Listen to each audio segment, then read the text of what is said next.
여러분 안녕하십니까? 이어서 광주 MBC 뉴스데스크입니다. 더불어민주당이 내년 지방선거를 앞두고 공천룰 개정에 착수했습니다. 당원들의 권한을 대폭 강화하는 게 핵심 내용인데요. 진짜 변수는 아직 공개되지 않았습니다. 보도에 윤군수 기자입니다.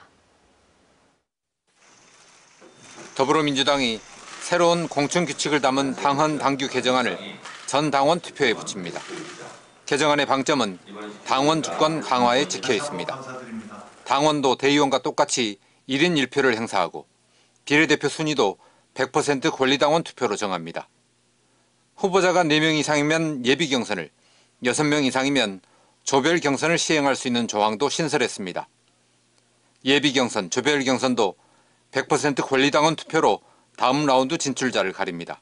몇몇 힘 있는 인사가 공천권을 좌지우지하던 폐습을 끊어내고 당원이 전면적으로 참여해 당의 후보를 공천하는 당원 주권 시대, 권리당원 열린 공천 시대를 열겠습니다. 당대표 선거 때부터 당원 주권 강화를 천명해왔기 때문에 지방선거 입지자들도 예상했던 방향입니다. 변수는 아직 확정되지 않은 세부 기준입니다. 자격심사 과정에서 부적격자 기준을 무엇으로 정할지, 페널티는 얼마나 적용할지에 따라 승부가 갈릴 수 있습니다. 예를 들어 당원 모집 과정에서 불법이 확인되거나 각종 징계를 받은 후보를 배제할 수도 있고 감점만 줄 수도 있기 때문입니다. 조별 경선도 조 편성 방식에 따라 유력 후보들이 한 곳에 몰리는 이른바 죽음의 조가 만들어질 수 있습니다. 조별 예선 통과자를 1명으로 할지 2명으로 할지도 아직 정해진 바가 없습니다. 숨어있는 디테일에 입지자들의 관심이 쏠린 가운데 민주당은 다음 주 최고위와 당무위, 중앙위원회를 거쳐 공천 룰을 확정할 계획입니다. MBC 뉴스 윤문수입니다. 얼마 전 국립 5.18 민주묘지를 참배하려던 국민의힘 장동혁 대표가 시민들의 거센 항의에 발길을 돌린 일이 있었죠. 뒤늦게 기자회견을 연 국민의힘은 참배도 가려봤는데 5.18 전국화가 되겠느냐며 반발했는데요. 이를 두고 아직도 뭐가 문제인지 모르는 것 같다는 냉소적인 반응이 잇따랐습니다. 주현정 기자입니다. 전두환 없는 전두환 형사재판의 담당 판사였던 장동혁 국민의힘 대표. 골프 라운딩, 12.12 쿠데타 오찬 논란에도 매번 전두환의 불출석을 허가하더니 재판 도중에 정치를 하겠다며 법복을 벗었습니다. 그 사이 전두환은 사죄 없이 사망했습니다. 그런데도 장동혁 대표는 재판장의 역할을 했을 뿐이라며 항변하고 있습니다. 불법 비상계엄을 옹호하고 극우 세력과의 절연 없이 강행된 참배. 5.18 민주묘지를 막아섰던 시민들의 분노는 여기에서 시작됐습니다. 광주 시민들은 당신의 참배를 반대합니다. 장 대표의 5.18 묘지 참배 무산 열흘여 만에 기자회견을 자처한 국민의힘 광주시당은 5.18은 모두의 역사이어야 한다. 누구도 참배를 막아선 안 된다고 강조했습니다. 5.18의 전국화, 세계화를 논하면서 참배를 가려받는 건 이치에 맞지 않다는 겁니다. 국립 5.18 민주묘지는 그들만이 공간이 아니며 5월 정신 또한 그들만이 소유할 수 있는 것이 아닙니다. 하지만 여론은 여전히 싸늘합니다. 참배를 하려거든 진정한 반성과 사죄부터 해야 한다는 시민들의 정당한 요구를 정치적으로 왜곡하지 말라는 지적이 당장에 나옵니다. 민주당 광주시당은 성명을 통해 정치적 목적이 짙은 참배를 연출한 건 국민의힘이라며 5.18 정신을 왜곡하는 부당한 프레임 씌우기를 중단하라고 비판했습니다. 앞서 5월 정신 계승을 약속하며 민주묘지를 참배했던 국민의힘 인사들의 사례를 장동혁 대표가 되돌아봐야 한다는 목소리도 나옵니다. 광주 시민의 분노의 지점을 잘 모르고 계시는 것 같습니다. 책임을 회피한 사람은 추모의 자격이 없습니다. 장동혁 대표가 국민 통합 행보라는 당위를 외치기 전에 역사 바로 세우기 의지부터 증명하기를 지역민들은 기다리고 있습니다. MBC 뉴스 주현정입니다. 광주 북부경찰서는 국립 5.18 민주묘지에서 불법 집회를 연 혐의 등으로 시민단체 회원 10여 명을 수사하고 있다고 밝혔습니다. 이들은 지난 6일 5.18 묘지에서 사전 신고 없이 집회를 열고 국민의힘 장동혁 대표의 참배를 막아선 혐의 등을 받고 있습니다. 경찰은 현장을 촬영한 영상 등을 토대로 장 대표의 조화가 훼손된 부분에 대해서도 혐의 적용을 검토하고 있습니다.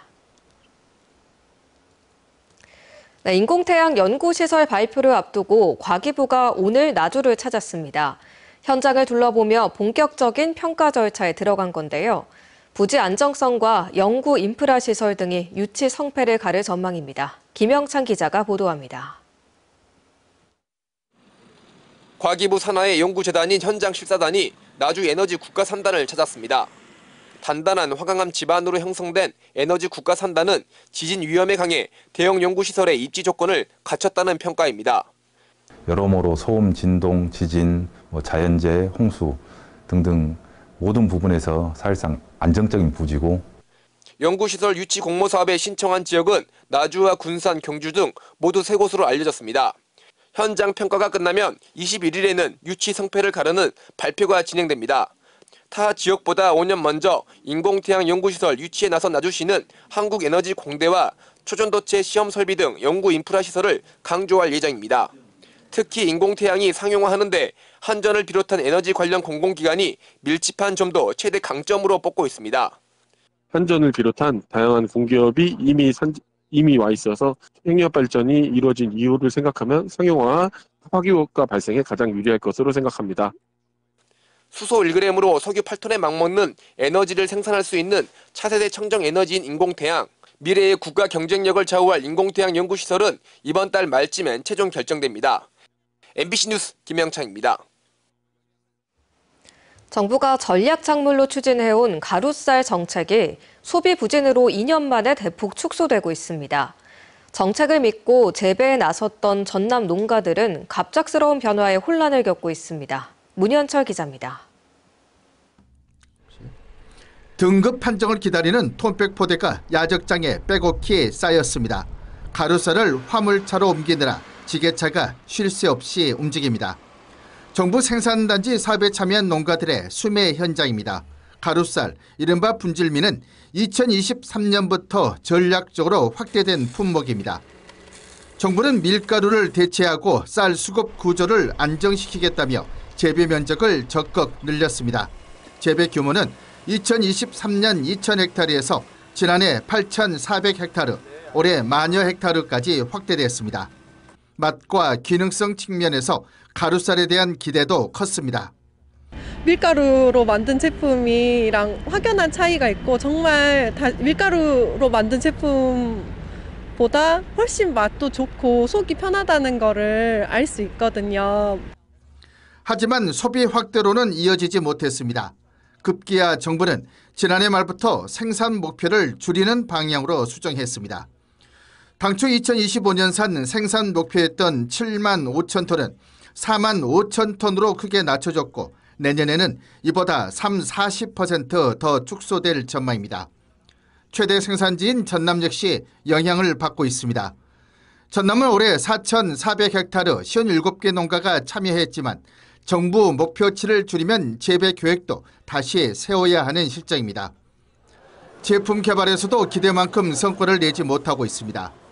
정부가 100억 원 넘게 투입한 가루쌀 제품화 지원 사업은 겉돌고 주요 식품 기업들마저 사업 참여에서 발을 빼고 있습니다.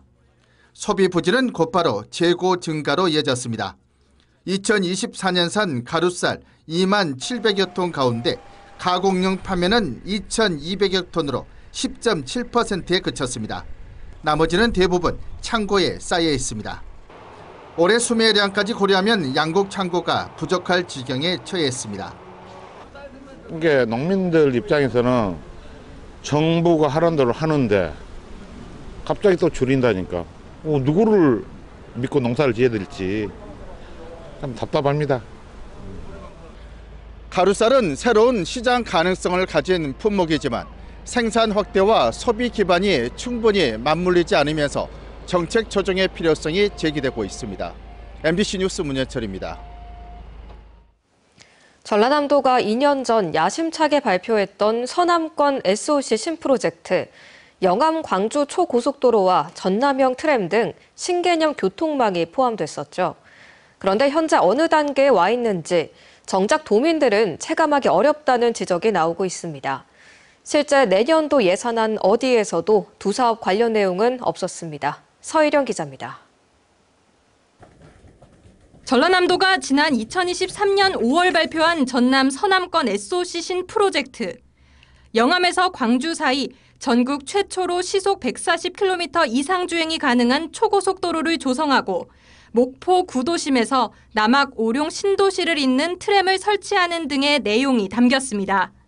당시 전남도는 용역 결과를 조속히 도출해 중앙부처 설득에 나서겠다고 밝혔고 실제 2달 만에 도비 6억 원을 사업별 용역비로 투입했습니다. 전국 어디에도 없는 신개념 아우토반 고속도로망을 구축하고 버스를 대체할 새로운 형태의 대중교통수단인 트램 도입을 추진해 나가겠습니다. 이 같은 내용은 어제 김영록 지사의 시정연설에서도 다시 언급됐습니다. 영암 광주 초고속도로와 연계한 영암 진도 고속도로, 고흥 광주 우주 고속도로, 여수 순천 고속도로 등 23조 4,100억 원 규모의 고속도로망을 국가 계획에 반드시 담아내겠습니다. 하지만 사업이 어떻게 진행되고 있는 건지 아는 도민은 많지 않습니다. 당시 시장 군수까지 한자리에 모여 사업 추진을 대대적으로 홍보했지만 이후 진행 상황에 대한 설명은 어디에도 없습니다. 그냥 뭐 말이 없어가지고 안 하나 보다 그랬죠. 하고 있대요. 아니 그럼 뭐 시민들한테 이렇게 뭐 진행이 되고 있다 아니면 이런 걸 설명을 해주던가. 실제 영암에서 광주 구간 초고속도로는 올해 2월 도 자체 용역을 마쳤고 이제서야 내년 상반기 발표 예정인 3차 고속도로 건설 계획 반영 요청을 본격 시작한 상태입니다. 전남형 트램의 경우 사정은 더 심각합니다.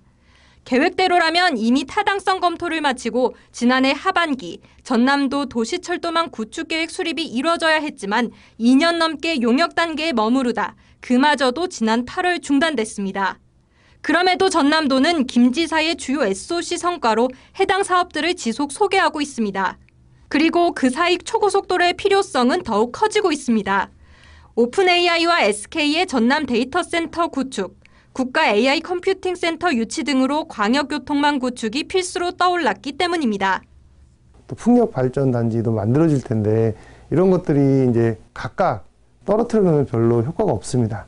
그럴 때 이제 이런 테스트할 수 있는 테스트 베드들 그리고 또 광주와 전남이 거리상으로 가까워지면서 각각 장점들이 있거든요. 전남도는 트램은 내년 상반기 제5차 국가철도망 구축계획 고시 상황을 지켜본 뒤 재추진하겠다는 계획. 또 초고속도로의 경우 국토부 역시 관련 용역이 진행 중인 만큼 상황을 지켜보며 반영 가능성을 높이겠다는 방침입니다. 국토부가 지자체의 우선순위 등을 고려하겠다는 원론적 입장만을 고수하고 있는 가운데 국가 SOC 계획 수립까지 남은 골든타임을 놓치지 않기 위한 전남도의 적극적 대응이 어느 때보다 중요해졌습니다. MBC 뉴스 서희령입니다.